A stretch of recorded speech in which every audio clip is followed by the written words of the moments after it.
بسم الله الرحمن الرحيم إن الحمد لله.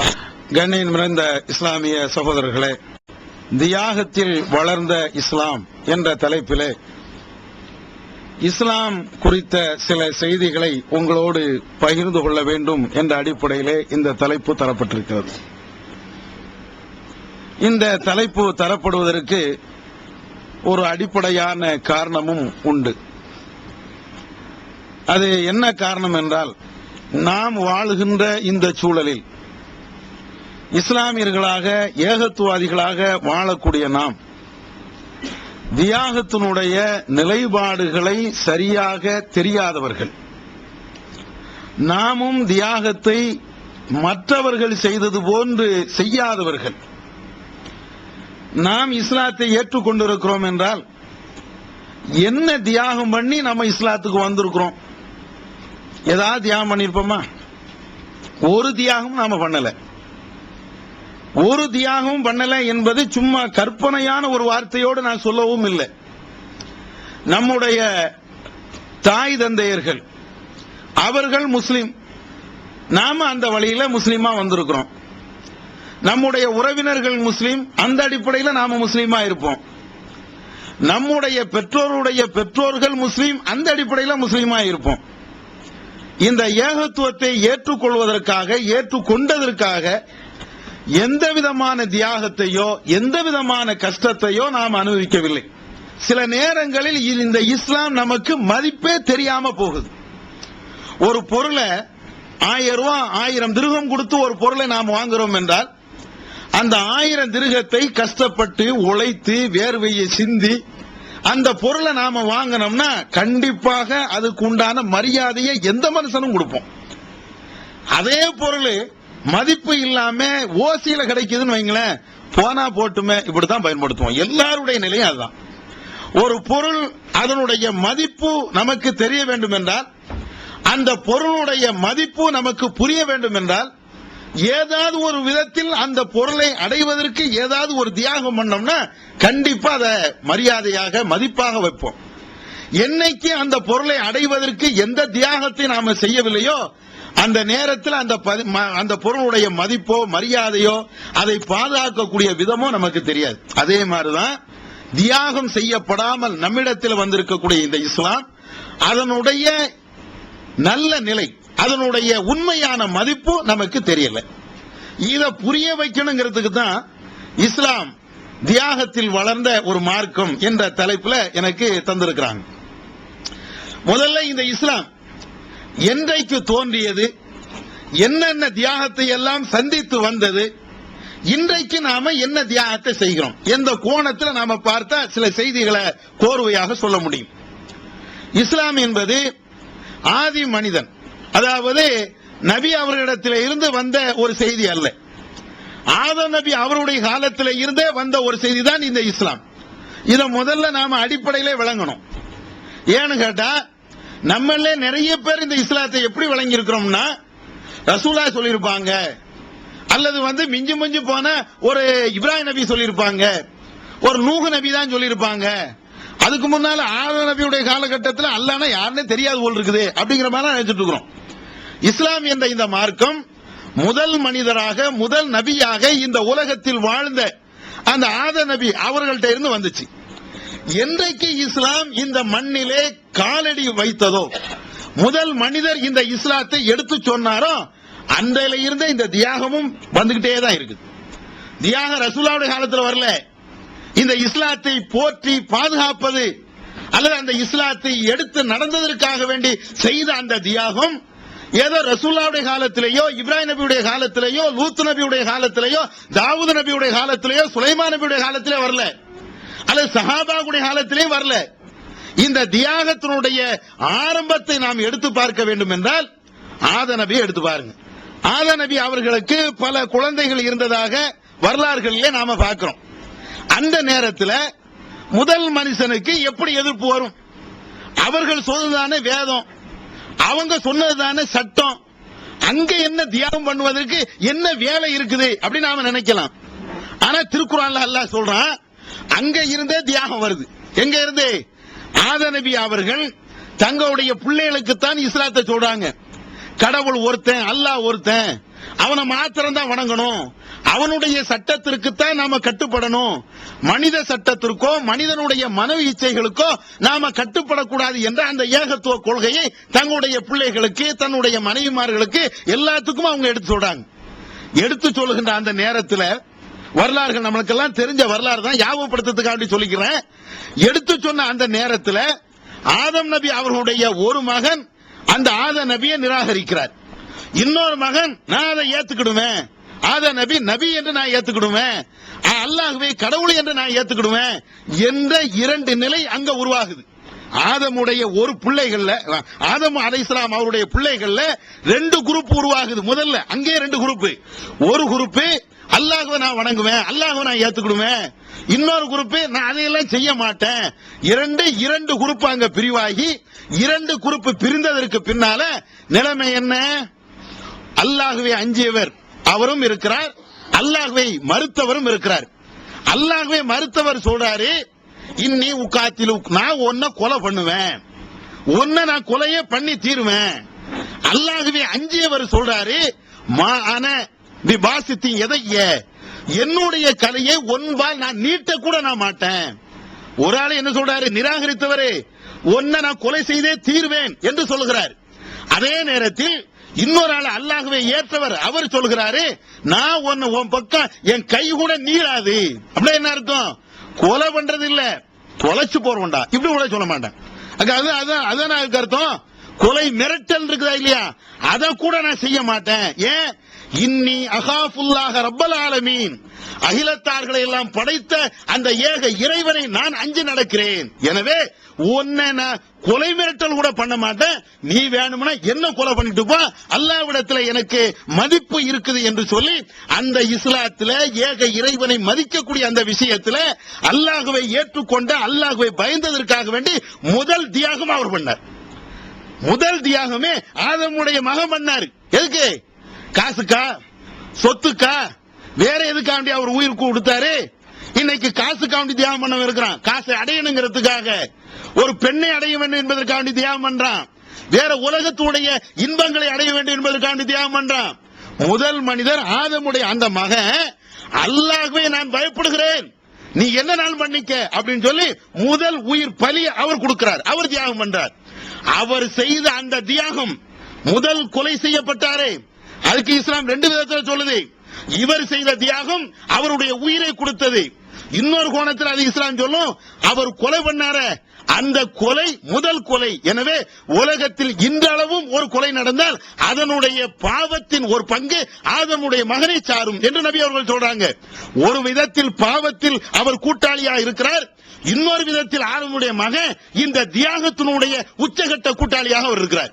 முதல் தியாகம் அவர் தன்னுடைய உயிரை கொடுத்தார். அதுக்கடுத்து வருகின்ற நபிமார்களை நீங்க எடுத்து பாருங்களேன். ஒன்னொன்னு நம்ம கேட்ட செய்தினால லேசா சொல்லிட்டே போறேன். அதுக்கடுத்து வந்த நூஹ் நபியுடைய வரலாறு நீங்க எடுத்து பாருங்களேன். அவங்க பண்ணலையா தியாகம்? தன்னுடைய மகனை இழந்தாங்களே, தன்னுடைய ஈர குலையை இழந்தாங்களே. எதுக்கு? எந்த விஷயத்திற்கு? வேற எதுக்கும் இல்ல, இந்த ஏகத்துவ கொள்கைக்காக, இந்த இஸ்லாத்திற்காக வேண்டி என் மகன் இல்ல அப்படின்னு அல்லாஹ்வே சொல்ல வச்சானே. வரலாறு படிக்கிறோமா இல்லையா? அல்லாஹ் அந்த நூஹ் நபி அவங்களுக்கு இஸ்லாத்தை, நுபுவத்தை கொடுக்குறான், அவங்க பிரச்சாரம் பண்றாங்க. மக்களுக்கு மத்தியில எல்லா பிரச்சாரத்தையும் தெளிவாக சொல்லும் போது அவர்கள் ஏற்கல. அதற்கு பின்னால நூஹ் நபி என்ன செய்றாங்க?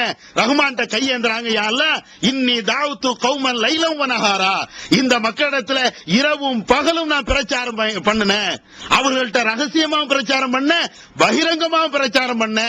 ஆனால் என்னுடைய பிரச்சாரத்தினுடைய விளைவு என்னை விட்டும் அவர்கள் விரண்டோடினார்கள். இதுதான் நான் செய்த பிரச்சாரம். என்னோட அந்த மக்கள் என்னை நெருக்கி வைக்கல, என் சமுதாயம் என்னோடு நெருங்கி வரல, என் சமுதாயத்திற்கும் எனக்கும் மத்தியில மிகப்பெரிய விலகல், மிகப்பெரிய பிரிவினை, மிகப்பெரிய தூரம் இதுதான் ஏற்பட்டுச்சு. அதனால அவங்க கேட்கிறாங்க, யா அல்லாஹ் இந்த மக்களை ஒரு ஆளை கூட நீ விடாத. யாரு கேட்கிறா?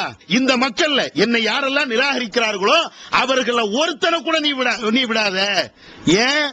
அவர்கள் யாராவது ஒரு ஆளை நீ விட்டு வச்சால் அவர்கள் என்னுடைய சமுதாயத்தவர்களை 1-2 பேர் இஸ்லாத்துக்கு வந்திருக்கிறாங்களே அவங்களையும் அவர்கள் வழிகெடுத்துருவார்கள் என்று அல்லாஹ்விடத்துல பிரார்த்தனை பண்றாங்க.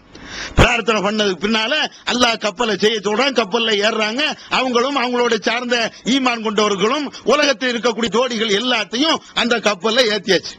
ஏத்தி மிகப்பெரிய வெள்ளப்பெருக்கு ஏற்படுது. இவங்க பாதுகாப்பா போறாங்க.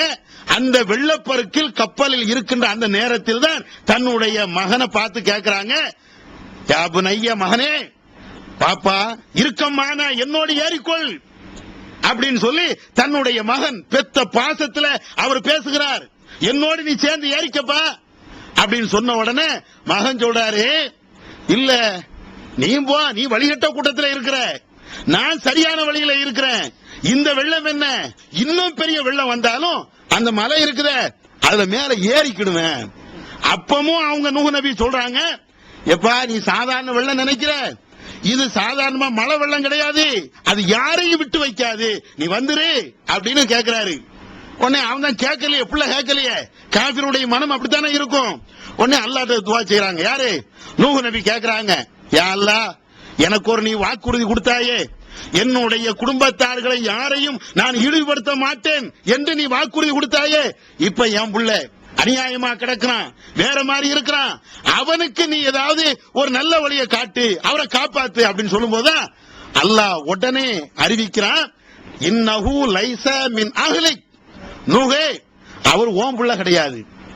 யாரு இவ்வளவு நேரம் பதபதிச்சார, தாம் புள்ள வெள்ளத்துல தத்ததிக்கின்ற அந்த காட்சிகளை கண்முன்னால பார்த்து இறைவனிடத்தில் தன்னுடைய 2 கைகளையும் ஏந்தி யா அல்லாஹ் என் பிள்ளைய காப்பாத்து காப்பாத்து என்று கேட்டார, அந்த நேரத்தில் அல்லாஹ் சொல்றான், உன்னுடைய பிள்ளை கிடையாது, நீ ஜாகிலியாவுடைய பிரார்த்தனைகளை ஒரு பிரார்த்தனை செய்கிற, அறியாம கால கொள்கையில நீ இருப்ப, இதை விட்டு உன்னை நான் எச்சரிக்கை செய்கிறேன் என்று அல்லாஹ் குர்ஆன்ல இறக்குறான். அதுக்கு பின்னால உடனே திருந்தி கொண்டு அந்த நூஹ் நபி, யா அல்லாஹ் இனிமேல் இது போன்ற பிரார்த்தனை நான் செய்ய மாட்டேன், அவன் அநியாயக்காரன் தான்.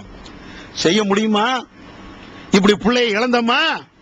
இஸ்லாத்து இருக்கிறதுக்காக வேண்டி நம்முடைய பிள்ளைகளை, நம்முடைய சொந்தங்களை, நம்முடைய உறவுகளை இஸ்லாத்துக்கு விரோதமாக செய்கிறார்கள் என்பதற்காக வேண்டி ஏதாவது ஒரு விதத்தில் புறக்கணிச்சிருப்போமா? யோசிச்சு பாருங்களேன். பல தடவை நாம பேசுறோம், பல தடவை உங்கள்ட்ட சொல்லியும் இருக்கிறேன், திருமண விருந்து பாத்தியா ஓதுறான், மௌலூது ஓதுறான், சத்தம் ஓதுறான் அப்படின்னு சொன்னா நம்ம தான் முதல் பிளேட்டு. என்ன உடனே ஒரு பாயிண்ட் நம்மளும் சொல்லிடுவோமே, சொந்தமுல என் அக்கா, என் மாமா, என் மச்சான், என் உறவு அப்படிங்கிறமே. நூஹ் நபி என்ன செஞ்சாங்க? நூஹ் நபி என்ன செய்யறாங்க? லைஸ மின் அஹ்லிக், உன் குடும்பத்தை சார்ந்தவர்களை பெத்த பிள்ளை, பெத்த பிள்ளைய பார்த்துதான் அல்லாஹ் இப்படி சொன்னா, உன் பிள்ளை கிடையாது, உன் குடும்பம் கிடையாது. ஏன் அப்படி சொல்லணும் அல்லாஹ்? ஏன் அந்த வார்த்தையை பயன்படுத்தணும்? கொள்கை உறவு என்பது இந்த இரத்த உறவு கிடையாது. இரத்த உறவு என்பது கொள்கை உறவு கிடையாது.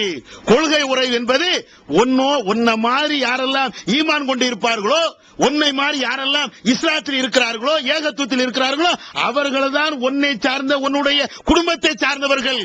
நான் உங்களுக்கு அண்ணன், நீங்க எனக்கு தம்பி, அல்லது நான் உங்களுக்கு தம்பி, நீங்க எனக்கு அண்ணன். இதுதான் எப்போ ஏகத்துவத்தில் இருக்கும்போது. என் உடன் பிறந்த அண்ணன், என் உடன் பிறந்த தம்பி, என்னை பெற்றெடுத்த தாய், என்னை பெற்றெடுத்த தகப்பன், இவர்கள் அத்தனை பேருமே ஷிர்க் செய்வார்கள் என்றால் இஸ்லாத்தின் பார்வையில, ஏகத்துவத்தின் பார்வையில, தௌஹீதின் பார்வையில் அவர்கள் பெற்றெடுத்த தாயாக இருக்கலாம், அவர்கள் என்னுடைய உறவு அல்ல. என்னை பெற்றெடுத்த ஒரு மிஷின் மாதிரி, இஸ்லாம் அப்படிதான் சொல்லுது, ஒரு மிஷின் மாதிரி உன்னை பெற்றெடுத்திருப்பாங்க. ஆனா குடும்ப உறவுங்கிறது இது அல்ல.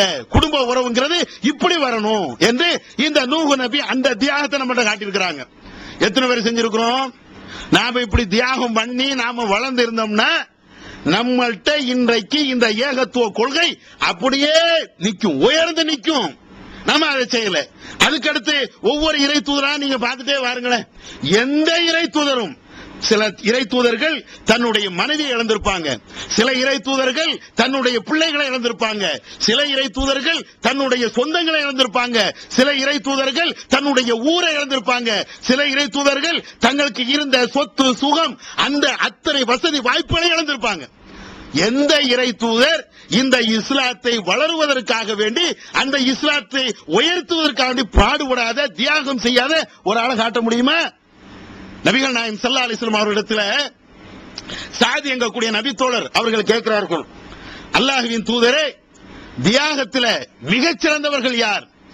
இந்த உலகத்துல ஆத நபியில இருந்து கடைசி மனுஷன் வரையும் ரசூலுல்லாஹ் கேக்குறாங்க, தியாகத்துல முதல்ல தகுதி படைத்தவர்கள் யார்? இதுல இருந்து கிரேட் எஸ்கேப் ஆறதுக்கு ஒரு அழகான ஐடியா நானே உங்களுக்கு சொல்லி தரேன். அதாவது குருடனாவும் சப்பானியனாவும் மூக்கு பெரியனாவும் கால் உடைந்தனாவும் கை உடைந்தனாவும் கூனனு இது எல்லா குறையும் ஒரே ஆளுக்கு இருக்கும்ல, அவன் வரக்கூடாது அப்படின்னு சொல்லிட்டீங்கன்னா நல்ல ஐடியா. இதுல இருந்து தப்பிச்சிடலாம். நித்திய ஜீவனை அடையக்கூடிய வழி என்னன்னு கேட்டா காட்டி இதுதான் வழிங்கிறீங்க. இதுல நிறைய பொய் இருக்கான்னு கேட்டா ஆமா எங்களுக்கு தெரியுமே, மனித கரங்கள் விளையாடு இருக்கு ஆமா எங்களுக்கு தெரியுமே அப்படிங்கிறீங்க.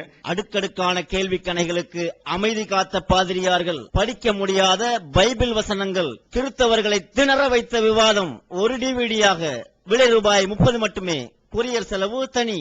கிடைக்கும் இடம் TNTJ வீடியோ விஷன், எண் 30, அரண்மனைக்காரன் தெரு, மண்ணடி, சென்னை 1. செல் 9500168989. வெளிவந்துவிட்டது இஸ்லாம் கூறும் குடும்பவியல் ரமலான் மாதம் தொடர் சொற்பொழிவு 5 டிவிடிகளாக விலை ரூபாய் 150 மட்டுமே, கூரியர் செலவு தனி. கிடைக்கும் இடம் TNTJ வீடியோ விஷன், நம்பர் 30, அரண்மனைக்காரன் தெரு, மண்ணடி, சென்னை 1. அல்லாஹ்வுடைய தூதர் சொல்றாங்க, அல் அம்பியாவு, தியாகத்திலேயே மிக தகுதி படைத்தவர்கள் நபிமார்கள். உடனே அந்த நபி தோழர் கேட்கிறாரு, அல்லாஹ்வின் தூதரே அப்படி என்றால் அதுக்கு அடுத்து யாரு? அல் அம்சலு ஃபல் அம்சலு. ரசூலுல்லாஹ் சொல்றாங்க, அல் அம்சலு ஃபல் அம்சலு, எவர்களெல்லாம் முன்னேற்ற பாதையிலே, இந்த ஏகத்துவ பாதையிலே தியாகத்தோடு நடந்தார்களோ அவர்கள். முதல் தியாகி யாருன்னா நபிமார்கள். அடுத்து யாரு? நபிமாருடைய காலத்தில் முன்காலத்தில் வாழ்ந்திருப்பார்களே அந்த தோழர்கள். அதுக்கு அடுத்து யாரு? ரசூலுல்லாஹ் கேட்கும்போது ரசூலுல்லாஹ் சொல்றாங்க, அற்புதமான ஒரு வார்த்தையை சொல்றாங்க. யாரு தெரியுமா? ஒவ்வொரு மூமினும், எந்த ஒவ்வொரு மூமினும், யாருடைய ஈமான் அவனுடைய முதுகந்தண்டு அளவுக்கு வலுவாக இருக்கிறதோ அந்த அளவுக்கு அவன் சோதனையை சந்திப்பான். யாருடைய ஈமான் அவனுடைய முதுகந்தண்டு அளவுக்கு வலுவாக இருக்குமோ அந்த அளவுக்கு சோதனை சந்திப்பான். அதுக்கடுத்து ரசூலுல்லாஹ் சொல்றாங்க, யாருடைய ஈமான் ஃபீ ரிக்கத்தின், மிக லேசாக மிக எளிமையாக இருக்கிறதோ அவனும் அந்த அளவுக்கு சந்திப்பான். ரசூலுல்லாஹ் சொல்லிட்டு சொல்றாங்க, ஒவ்வொரு மனிதனும் அவனுடைய ஈமான் அளவுக்கு அவன் சோதனை சந்திப்பான். இது திருமதி என்ற ஹதீஸ்ல ஆதாரப்பூர்வமாக பதிவு செய்யப்பட்ட ஒரு செய்தி. இந்த ஹதீஸை நீங்க பாத்தீங்கன்னா, ஏன் இறை எச்சத்தை நீங்க இடப்பட வேண்டாம், உங்க இறை எச்சத்தை நான் இடப்பட வேண்டாம். ஏன் ஈமான நீங்க பார்க்க இயலாது, உங்க ஈமான நான் பார்க்கல, ஏதார்த்தம் தான். ஆனா ஏன் ஈமான நான் பார்க்க முடியும், உங்க ஈமான நீங்க பார்க்க முடியும். ஒவ்வொரு ஆளும் அவருடைய ஈமான் எந்த அளவுக்கு இருக்குது அப்படின்னு சொல்லி இந்த ஹதீஸின் அடிப்படையில் ஆளுக்கு அற்புதமாக அழகாக இடப்படலாம். என்ன ரசூலுல்லாஹ் சொல்றாங்க? நபிமார்கள் தியாகத்துல சிறந்தவர்கள், அவங்க தான் ஃபர்ஸ்ட் கிரேட், அதுல மாத்துக்கிறது கிடையாது. இரண்டாவது யாரு? அந்த நபிமார்கள் சொன்ன அந்த பிரச்சாரத்தை அந்த காலகட்டத்தில் ஏற்று நடந்தாங்களே சஹாபாக்கள், அவர்கள், அது கரெக்ட், ஏற்றுக்கொள்ள முடியும். மூணாவது ரசூலுல்லாஹ் யாரை சொல்றாங்க? ஒரு மனிதனுடைய ஈமான் அவனுடைய முதுகந்தண்ட அளவுக்கு இருக்கணும், இருந்தா அவனுக்கு சோதனை வரும். எதை சொல்றாங்க? ஒரு மனுஷனுக்கு முதுகந்தண்டு எவ்வளவு அவசியம்? எந்திரிச்சாலும் உட்கார்ந்தாலும் எல்லாத்துக்கும் என்ன தேவை? முதுகந்தண்டு. எல்லாத்துக்கும் அதே ஒரு வலுதானே. ஒரு ஆளு ஒண்ணுமே இல்லைன்னா முதுகந்தண்டு இல்லாதவன் அப்படின்னு சொல்றோம்ல. என்ன அர்த்தம்? எந்த அர்த்தத்தில் பயன்படுத்துறோம்? ஒண்ணுமே இல்லைன்னா அவனுக்கு முதுகு இல்ல, முதுகந்தண்டு இல்ல அப்படின்னு சொன்னோம்னா ஒண்ணுமே இல்லாதவன் அப்படிங்கிற அர்த்தத்தில் பயன்படுத்துறோம்.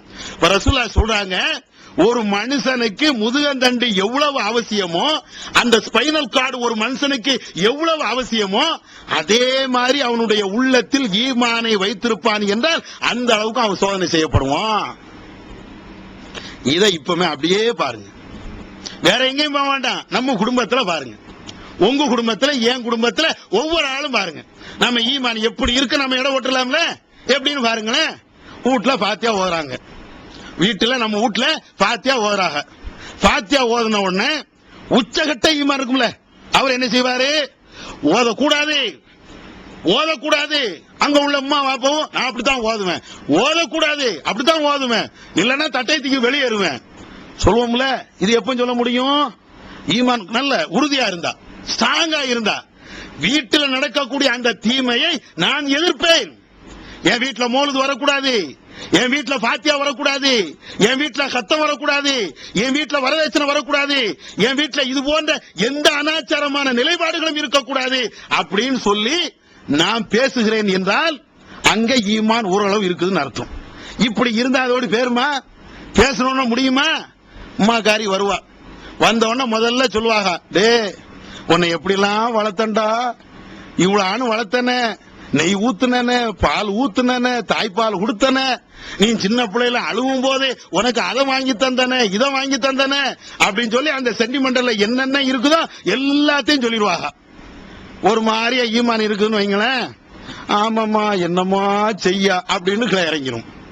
ஈமான் ஸ்ட்ராங்னு வைங்களேன், ஆமா அதுக்கு என்ன, என்ன நீ பெத்த, எனக்கு நீ எல்லாத்தையும் செய்யத்தான் வேணும், அதுக்கு என்ன, உனக்கு இப்ப ஏதாவது உபகாரம் செய்யறேன்னா அந்த உபகாரத்தை நான் செய்கிறேன், இந்த தீமை செய்யாத, இதுக்கு நான் துணை வர மாட்டேன், இதுக்கு நான் காசு தர மாட்டேன் அப்படின்ட்டு போயிடும். இல்லன்னா என்ன வரும், இல்லன்னா அதே மாதிரி டவுன் ஆகிக்கிட்டே இருக்கும். பாக்குறோமா? இதை அப்படியே பாக்குறோம், நம்ம நிலையை அப்படியே பாக்குறோம்.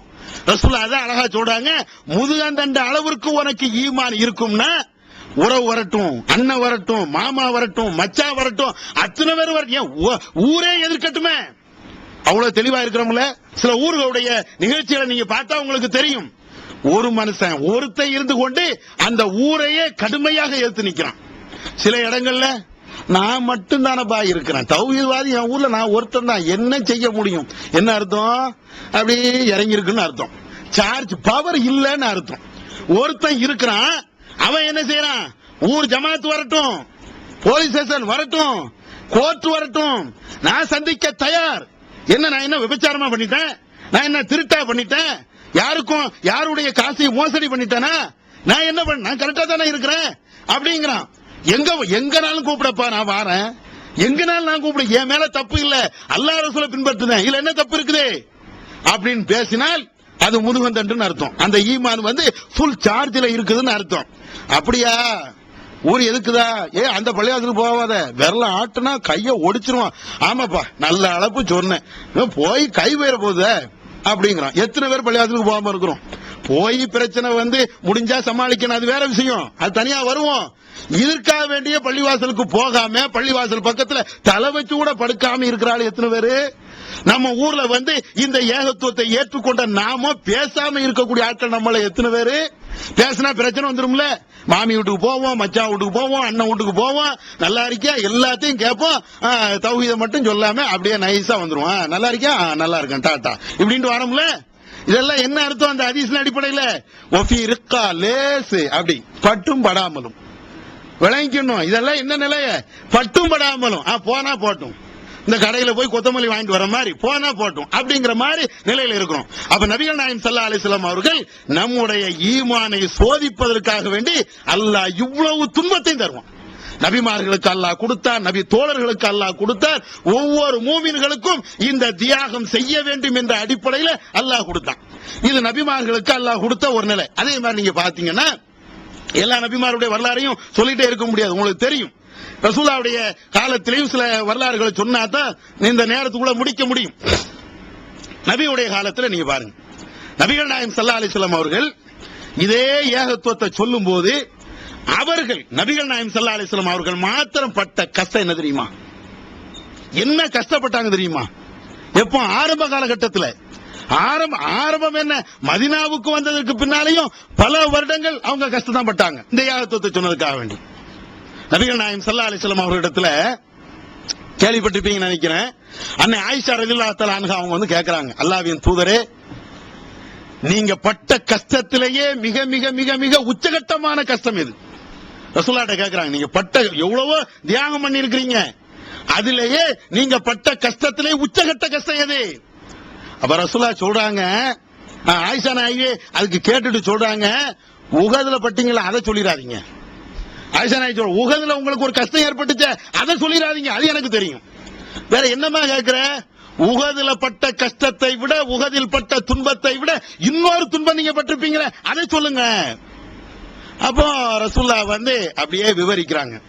உஹதுல பட்ட கஷ்டம் கேள்விப்பட்டிருக்கோம்ல, நபிகள் நாயகம் ஸல்லல்லாஹு அலைஹி வஸல்லம் அவர்கள் உஹது என்ற அந்த போர்க்களத்தில் இருக்கின்ற அந்த நேரத்தில் அபூ சுஃபியானுடைய படை பின்னாலோடி கடுமையாக தாக்குகின்ற அந்த நேரத்தில் அனைத்து சஹாபாக்களும் நபி அவர்களை விட்டுட்டு நபி அவர்கள் இறந்து விட்டார்கள் என்ற அடிப்படையில் எல்லாரும் ஓடிவிட்ட அந்த நேரத்தில் 2 நபி தோழர்கள் நபி அவர்களுக்கு பக்கத்தில் நின்னாங்க. இன்னொரு ஹதீஸ்ல 7 அல்லது 8 நபி தோழர்கள் நபி அவர்களுக்கு பக்கத்தில் இருந்தாங்க. பாக்கி உள்ள அனைத்து மக்களும் எல்லா நபி தோழர்களும் ரசூலாவே இறந்துட்டாங்கன்னு சொல்லி எல்லாருமே விட்டுட்டு ஓடிட்டாங்க. அந்த நேரத்தில் நபிகள் நாயகம் ஸல்லல்லாஹு அலைஹி வஸல்லம் அவர்களை காக்க வேண்டும் என்பதற்காக வேண்டி தங்களுடைய நெஞ்சை காட்டி தோழர்கள் தல்ஹா போன்ற தோழர்கள் எல்லாம் தன்னுடைய நெஞ்சை காட்டி அல்லாஹ்வுடைய தூதரை காப்பாற்றினார்களே. அந்த வரலாறு புகார்ல படிச்சா தெரியும். கண்ணீர் வடிக்கணும். ரசூலா பின்னால் நிக்கிறாங்க, தல்ஹா சொல்றாங்க, நபி அவர்கள் பின்னால் நிக்கிறாங்க, தல்ஹா முன்னால் நிக்கிறாங்க. தல்ஹா அம்பு எய்வதில் நல்ல திறமைசாலி, அவர் அம்பு எய்கிறார். நபிகள் நாயகம் ஸல்லல்லாஹு அலைஹி வஸல்லம் அவர்கள் அவங்களுக்கு தல்ஹாவுடைய மேனியில பட்டுவிடக் கூடாது என்பதற்காக வேண்டி அந்த உருக்கு சட்டை இருக்குது, அந்த உருக்கு சட்டையை நபி அவர்கள் பின்னால் இருந்து இந்த தல்ஹாவுடைய முன்னால இப்படி வைப்பாங்க. முன்னால இப்படி வைக்கும் போது ஏன்னா 2 கை வேணும்ல, அம்பு எய்தா இருந்தா 2 கையில, அப்ப கேடயத்தை முன்னால மாட்ட முடியாது.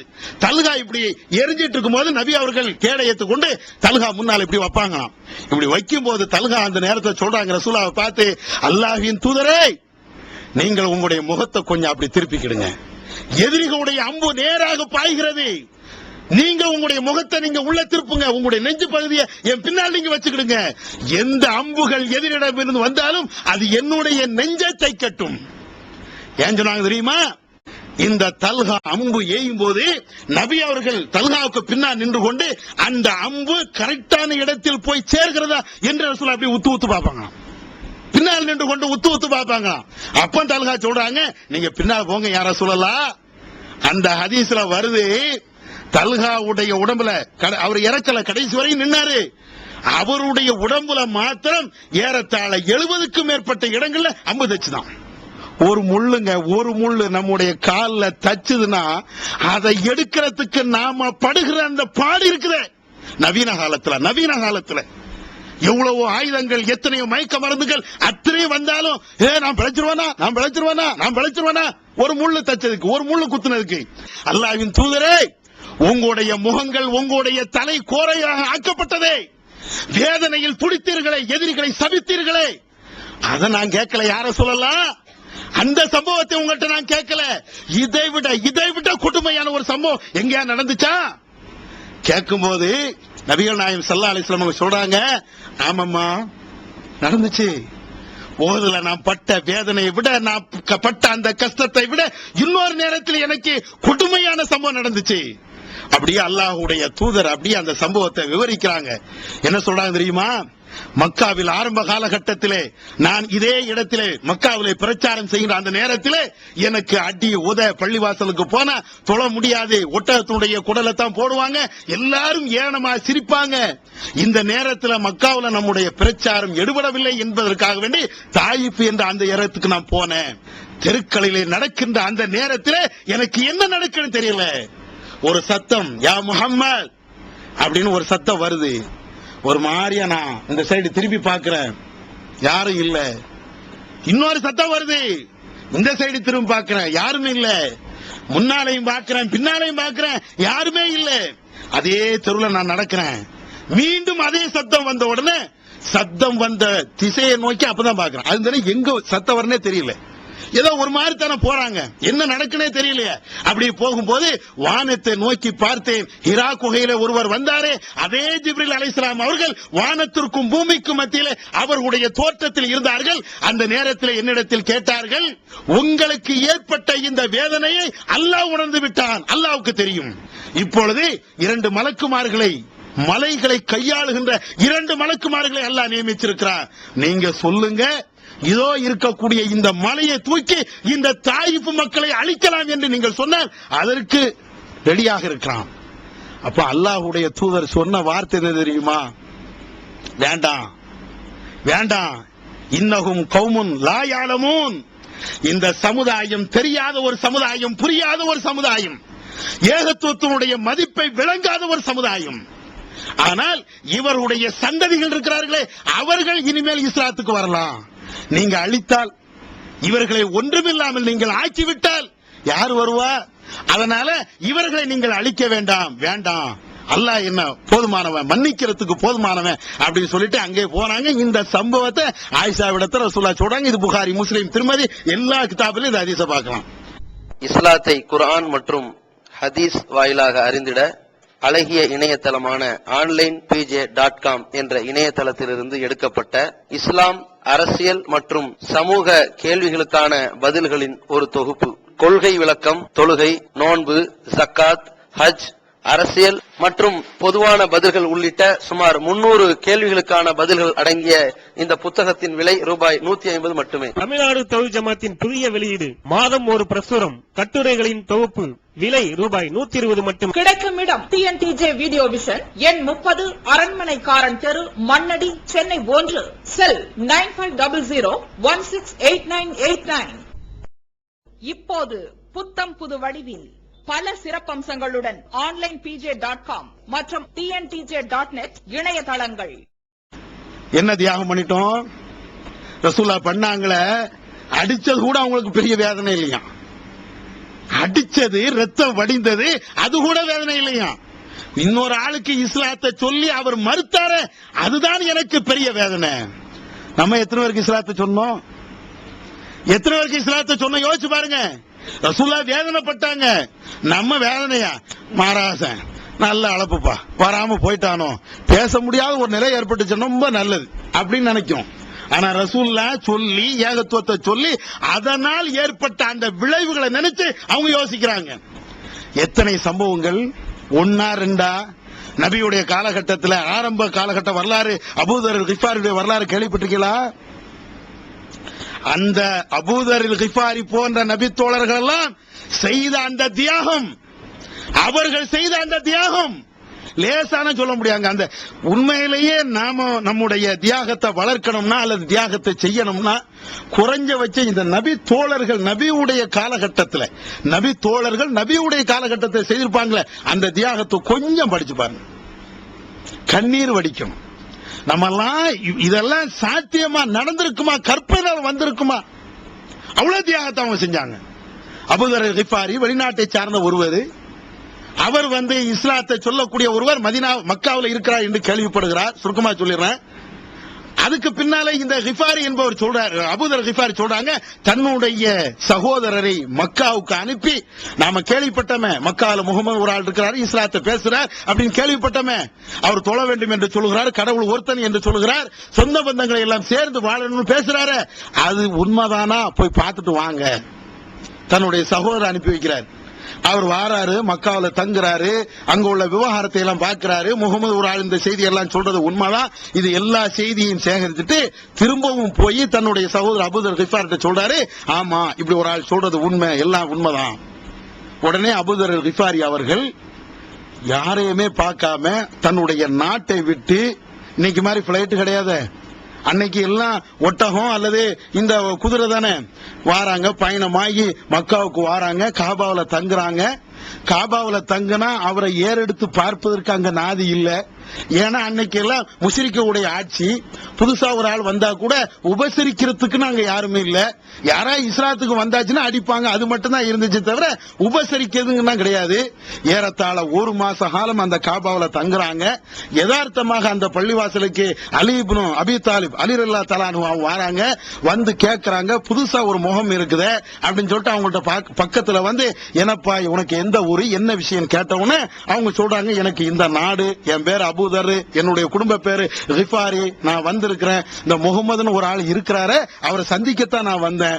உடனே அலி ரலியல்லாஹு தஆலா அன்ஹு இவ்வளவு நேரம் பொறுமையா கேட்ட அவங்க, சத்தம் போடாத முகமது பார்க்கவும் வந்திருக்கிற, கொஞ்சம் சவுண்ட வால்யூம குறை அப்படிங்கிறாங்க. என்ன விவகாரம் அப்படின்னு கேட்கும் போது, இத பகிரங்கமா நீ சொன்னீங்கன்னா ஒன்னையும் என்னையும் சேர்த்து வெட்டி போடுவாங்க, அவ்வளவு மோசமான நிலை அப்படிங்கிறாங்க. சரி நான் அந்த முகமதை பார்க்கணும் அப்படின்னு சொன்ன உடனே நபிகள் அந்த அலி ரலியல்லாஹு தஆலா அன்ஹு அவங்க சொல்றாங்க, நான் முன்னால போவேன், என்ன ஃபாலோ பண்ணி நீ பின்னால வா, ஆனா என்ன ஃபாலோ பண்றது வேற யாருக்கும் தெரியக்கூடாது, அத மாதிரி என்ன பின்பற்றிட்டே வா அப்படிங்கிறாங்க. ரசூலுல்லாஹ்வுடைய முன்னிலையில கொண்டு விடுறாங்க. அல்லாஹ்வுடைய தூதர் அலி அவங்க விசாரிச்ச மாதிரியே இவங்க விசாரிக்கிறாங்க, அபூதர் கிஃபாரியை விசாரிக்கிறாங்க. எல்லாம் விசாரிச்ச உடனே நபிகள் நாயகம் ஸல்லல்லாஹு அலைஹி வஸல்லம் அவர்கள் கேட்ட முதல் கேள்வி என்ன தெரியுமா? நீங்க எத்தனை நாள் ஆச்சு? ஒரு மாசம் ஆயிடுச்சு. என்ன சாப்பிட்டீங்க? நபி அவர்கள் அபூதர் கிஃபார்ட்ட கேக்குறாங்க, இந்த ஒரு மாசமா எங்க சாப்பிட்டீங்க? என்ன இங்க இருக்கிற மாதிரி ரெஸ்டாரண்டா, ஹோட்டலா, என்ன இருந்துச்சு அன்னைக்கு? ஒண்ணுமே இல்லையா? அப்ப என்ன சாப்பிட்டீங்க, என்ன குடிச்சீங்க? அப்பதான் அபூதர் கிஃபாரி ரலியல்லாஹு தஆலா அன்ஹு அவங்க சொல்றாங்க, அல்லாஹ்வின் தூதரே, இந்த ஜம்சம் நீரை தவிர எனக்கு எந்த உணவும் கிடையாது. ஒரு மாசமா அந்த ஜம்சம் தண்ணீரை குடிச்சு கொண்டே நான் இருந்தேன். உடனே அல்லாஹ்வுடைய தூதர் தன்னுடைய வீட்டுக்கு கூப்பிட்டு, ஏமா ஏதாவது சாப்பாடு இருந்தா இவருக்கு சாப்பாடு கொடு. அற்புதமான பண்பாடு. ரசூல் ஸல்லல்லாஹு அலைஹி வஸல்லம் அவர்கள் வந்த ஆளுக்கு இஸ்லாத்தை சொல்வதற்கு முன்னால அவருடைய நிலையை அறிந்து அவர் எப்படிப்பட்டவர், என்ன நிலையில வந்திருக்கிறார்னு தெரிஞ்சு முதல்ல சாப்பாடு கொடுக்குறாங்க. அதுக்கு பின்னாலதான் அவர் சாப்பிட்டு முடிச்சதுக்கு பின்னாலதான் ஒவ்வொன்னா கேள்வி கேட்கிறார். நீங்க இறை தூதரா? நான் கேட்டதெல்லாம் உண்மைதானா? கேள்விப்பட்டதெல்லாம் உண்மைதானா? அப்ப ரசூலுல்லாஹ் சொல்றாங்க, ஆமா நான் அல்லாஹ்வுடைய தூதர் தான். அப்ப ஏன் அப்ப அல்லாஹ் மட்டும்தான் வணங்கணும், வேற யாரையும் வணங்க கூடாதா? ஆமா. உங்களுக்கு அல்லாஹ் இப்படி வஹி அறிவிக்கிறானா? ஆமா. எல்லாத்தையும் கிளியர் பண்ணிட்டு அபூதர் கிஃபாரி அந்த இடத்திலேயே நானும் இஸ்லாத்துக்கு வாரேன் அப்படின்னு சொல்லிட்டு அவங்க சொன்ன வார்த்தை என்ன தெரியுமா? ரசூலுல்லாஹ்ட்ட சொன்ன வார்த்தை என்ன தெரியுமா? நீங்கள் சொல்லக்கூடிய இந்த கொள்கை சத்தியம் என்றால், நீங்கள் பேசுவது இதுதான் உண்மை என்றால், இதுதான் ஹக்கு என்றால், நான் இதையே மக்காவில சொல்லாம நான் போக மாட்டேன்.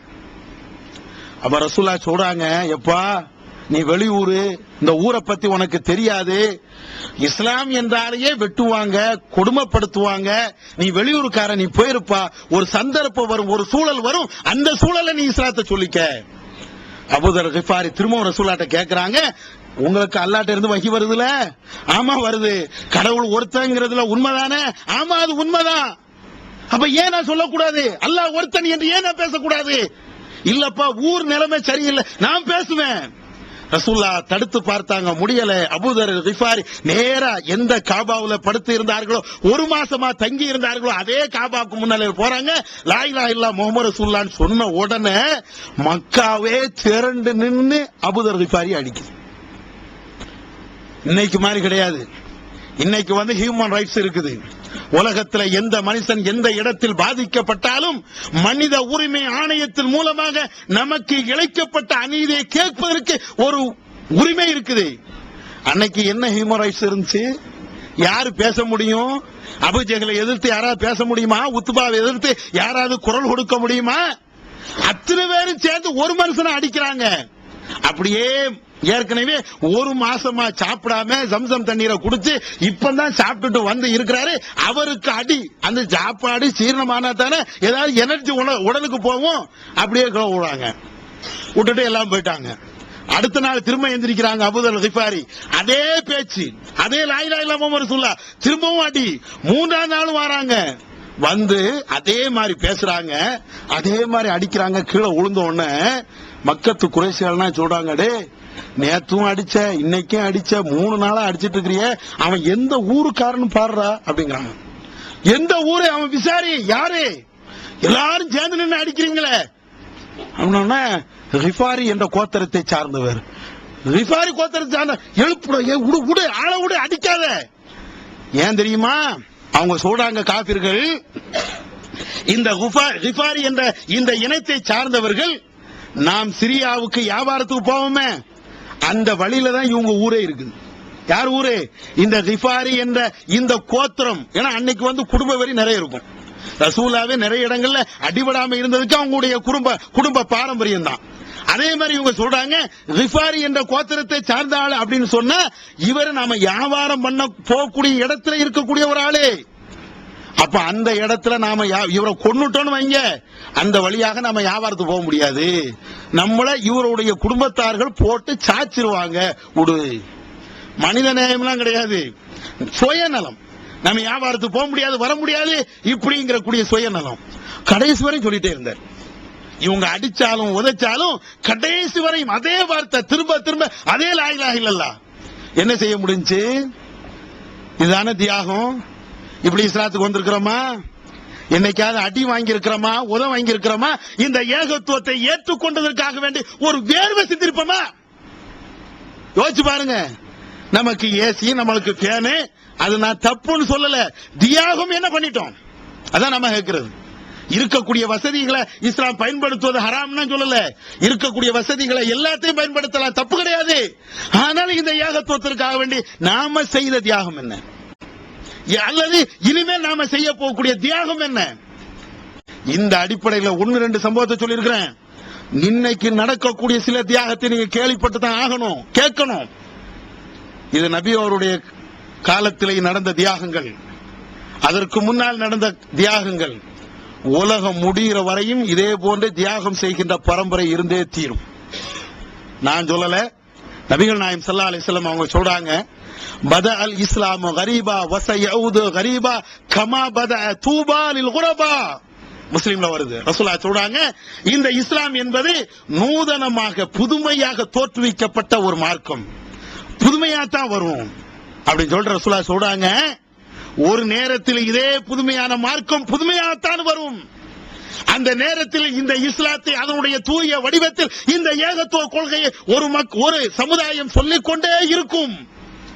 அப்ப ரசூலுல்லாஹ் சொல்றாங்க, தூபா லில் குரபா, அந்த கஷ்டப்படுகிறார்களே, வேதனைப்படுகிறார்களே, இந்த இஸ்லாத்தை வளர்ப்பதற்காக வேண்டி புதுமையான இந்த மார்க்கத்தை இந்த மக்களுக்கு மத்தியில் எடுத்துச் சொல்வதற்காக வேண்டி சிரமப்படுகிறார்களே, அவர்களுக்கு என்னுடைய சுவை செய்தி கிடைக்கட்டும். எப்ப சொல்றாங்க ரசூலுல்லாஹ்? கடைசி காலத்தில் வரை இது வருங்கிறாங்க ரசூலுல்லாஹ். கடைசி நேரம் வரையும் இது வரும். ஒவ்வொரு காலகட்டத்திலையும் இஸ்லாம் அப்படியே மேல வாங்கும், அப்புறம் கீழே இறங்கும், அப்புறம் மேல வாங்கும், திரும்ப இறங்கும். அதே மாதிரிதான் இப்ப தமிழ்நாட்டில் நாம பாக்குறோம். இந்த ஏகத்துவம் 20-25 வருடங்களுக்கு முன்னால ஏகத்துவம்னா என்னன்னு தமிழ்நாட்டுக்கே தெரியாது. 25 வருஷத்துக்கு முன்னால ஏகத்துவம்னா என்னன்னு தெரியுமா? 30 வருஷத்துக்கு முன்னால தௌஹீத்னா என்னன்னு தெரியுமா? அவ்வளவு தியாகம், வெட்டு குத்து பேச்சு அத்தனை தியாகங்களும். அதே மாதிரி நம்ம ஊர்ல நடக்கக்கூடிய அந்த பொட்டல் புதர் அப்துல் காதர் பல தடவை நீங்க கேள்விப்பட்டிருப்பீங்க. எத்தனை அப்துல் காதர் இருக்கிறாங்க, எத்தனை அப்துல் காதர். ஊர்ல குடிக்க கூட தண்ணி கொடுக்கலையாங்க, குடிக்க தண்ணி கிடையாதுங்க. அவர் ஒரு ஆளுங்க தர்கா இருக்கக்கூடிய அந்த ஊர்ல அந்த ஒரு ஆள் நிக்கிறாரு. கடை வச்சிருந்தார், ஒரு பெட்டி கடை, அந்த தர்காவுக்கு சொந்தமான கடையை காலி பண்ண சொன்னான். சரி, கடையை காலி பண்ணிட்டு ஒரு சைக்கிள்ல குடம் இத மாதிரி பாத்திரத்தை வச்சு கிராமமா போய் விற்க போனாரு. 18 கிராமம் அங்க முஸ்லிம்கள் இருக்கிறாங்க, 18 கிராமம் நினைக்கிறேன். அத்தனை முஸ்லிம்களையும், அதாவது அந்த அம்பை வட்டாரம் என்று சொல்லுவாங்க, 18 கிராமங்கள்ல முஸ்லிம் இருக்கிறாங்க. அத்தனை கிராமக்காரர்களையும் ஒன்று சேர்த்து இந்த சுன்ன ஜமாத்துக்காரங்க, இந்த ஆள்கிட்ட நீ எதையும் வாங்காத, தெருத்தருவா போய் வியாபாரம் பண்ணும்போது கூட அவர்கிட்ட ஒரு பாத்திரம் ஒரு கிளாஸ் வாங்கறதுக்கு நாதி இல்லை. அதுக்கு பின்னாலே வந்தாரு. அவர் அங்க இருந்து திருநெல்வேலிக்கோ கடைநல்லூருக்கோ வரும்போது பஸ் பேர் கூட இல்லாம வருவார். பாத்திருக்கீங்களா? இப்படி பாத்திருக்கீங்களா? நீங்க ஏசி ரூம்ல உட்கார்ந்துட்டு இருக்கிறோமே, இதை யோசிச்சு பாத்தீங்களா? அந்த இன்னைக்கு வந்தாலும் இங்க வந்தாலும் ஒரு 1000 திர்ஹமாக சம்பாதிக்க முடியும், அது வேற விஷயம். ஆனா அங்கேயே கடந்து இவ்வளவு கஷ்டப்பட்டு ஊரு ஜமாத்து போலீஸ் எல்லாத்தையும் எதிர்த்து இன்னைக்கும் அவர் அங்க இருக்கிறாரு. அல்ஹம்துலில்லாஹ், அவருடைய முயற்சினால் இன்னொரு சகோதரர் ஒரு இடத்தை கொடுக்க, அதுல ஒரு டென்ட் அடிச்சு, பெரிய இல்ல ஒரு சின்ன சீட் அடிச்சு, இதுல இருந்து இவ்வளவு தூரம் தான் இருக்கும், பாதி இடம் தான் இருக்கும். இதுல அங்கன்னு இன்னைக்கு தொழுகை நடக்கு, ஜும்மா நடக்கு. அவர் பட்ட அந்த கஷ்டம் உண்மையிலே எங்களுக்கெல்லாம் அப்படியே என்ன சொல்லனே தெரியல. நாமெல்லாம் அப்படி ஒரு கஷ்டப்பட்டிருப்போமா தெரியல, அல்லாஹ் ஆலம். அப்படி போயிட்டு இருக்கோம். இவ்வளவு தியாகங்கள். இந்த அபூதர் ரிஃபாரி உடைய வரலாறுகளை நாம பார்க்கிறோமே, அந்த அளவுக்கு யாரையும் சொல்ல இயலாது, சஹாபாக்கள் அளவுக்கு யாரையும் சொல்ல இயலாது. ஆனால் அத மாதிரி உள்ள சில சம்பவங்கள், சில சின்ன சம்பவங்கள் நம்ம ஊர்ல நம்ம தெருக்கல்ல இன்னைக்கும் நடக்குத யோசிச்சு பார்த்தோமா? ஆனா கேட்போம், ரைட்டு ஒரு பெரிய தியாகியா இருக்கிறாரு, அல்ஹம்துலில்லாஹ், அல்லாஹ் அருள் செய்வான்ட்டு போயிருவோம். அது அல்லங்க, நாம என்ன செஞ்சோம்? இந்த அப்துல் காதர் மாதிரி என்ன தியாகத்தை நாம செஞ்சிட்டோம்? அந்த தியாகத்தோடு நாம இருப்போம் என்றால், வளர்வோம் என்றால், அல்லாஹ் மகத்தான ஒரு வெற்றியை இந்த மார்க்கத்தில் நம்மளுக்கு தருவான். இந்த இஸ்லாத்தை இந்த மண்ணில் வேற ஒன்று செய்வோம். இந்த ஏகத்துவத்தை கடைசி நேரம் வரையும், கடைசி மூச்சு வரையும் அதை காப்பாற்றணும்னா கொஞ்சம் தியாகத்தை நம்ம பண்ணணும். வல்ல அல்லாஹ் அந்த நிலையை எனக்கும் உங்களுக்கும் தந்தருவானாக. வாஹிர் தாவான் அல்ஹம்துலில்லாஹி ரப்பில் ஆலமீன். அஸ்ஸலாமு அலைக்கும் வரஹ்மத்துல்லாஹி வபரகாத்துஹு.